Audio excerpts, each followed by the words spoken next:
Oh, Courtney, how I love you so much. I've never loved someone as much as you. Will you make me the happiest man in the world and do the honor of marrying me? Yes, of course, but Josh, don't you think we're a little young? We're practically like Romeo and Juliet, marrying at such a young age and all. They married at 13, we're getting married at 15. No, I think we're moving at a perfectly fine and healthy rate. It is totally normal for 15-year-olds to be getting married these days. According to Quran Maccabi, one-third of girls in the developing world are married before they turn 18. But you see, there was this article I read one time called Early Marriage Equals Early Problems. It was describing how those who choose to get married at young ages face a whole bucket load of problems. The article asserted that these couples would face financial difficulties because they don't have the life experience and knowledge to earn enough money for a family. Even further, the partners miss out on all the fun of being young and immature when they get married. Plus, the article also stated that there are higher chances of arguments and breakdowns, which would lead to the constant regret and wanting to get a divorce. I suppose I can see how those immature couples may not be ready and may be prone to arguments, but I think we can do this. What do you say, Courtney? Will you marry me? Yes, of course, Josh.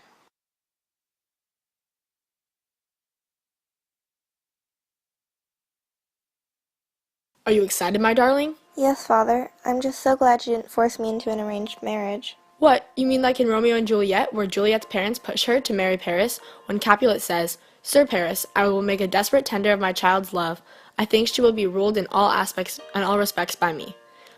In Act 3, Scene 4, lines 12 through 14, when he is saying that he has the power to make Juliet marry whoever he wants to. Just like that, Father. You know, one time there was this article I read by Rachel Brown that covered the story of one woman who was pushed into an arranged marriage she didn't want to be in because she was too afraid to defy her parents in church. She ended up being sexually abused and completely miserable. I see. I remember Romeo and Juliet also facing a huge struggle getting married. Juliet had so much pressure on her to get married from her parents. They really wanted her to marry someone of a higher class. I had also discovered that there are still arranged marriages taking place even today, and 50% of the time these marriages end in divorce, according to the author Jai Lee. Thank you so much for not being like that, Father. I would hate to be in a forced marriage where I was so terrified of punishment that I would have no other option.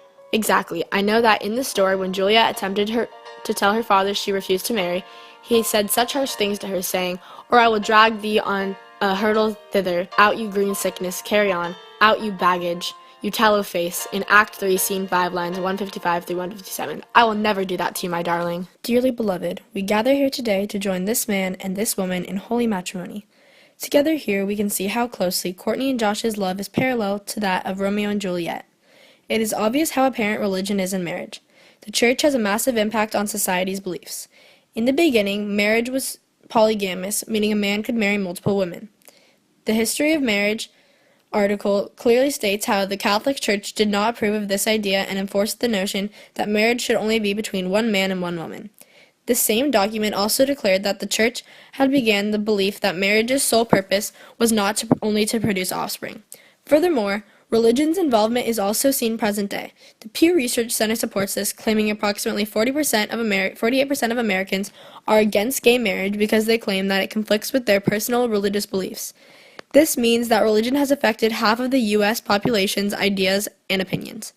The importance of religion is also seen in Romeo and Juliet when Romeo searches for Friar Lawrence because he needs him to marry them, as seen in Act 2, Scene 3, line 85 to 87, when Romeo says, "I pray thee, chide not, her I love, with doth grace for grace and love for love allow."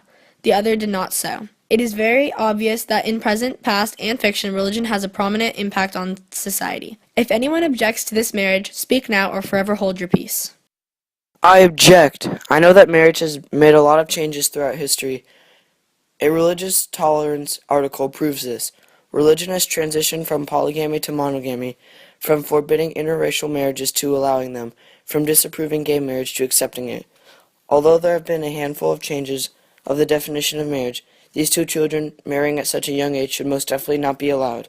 They haven't even had the opportunity to live their own lives yet alone start a family. Shh. Oh, please, sit back down. Josh, do you take Courtney to be your lawfully wedded wife? I do. Courtney, do you take Josh to be your lawfully wedded husband? I do. I now pronounce you husband and wife.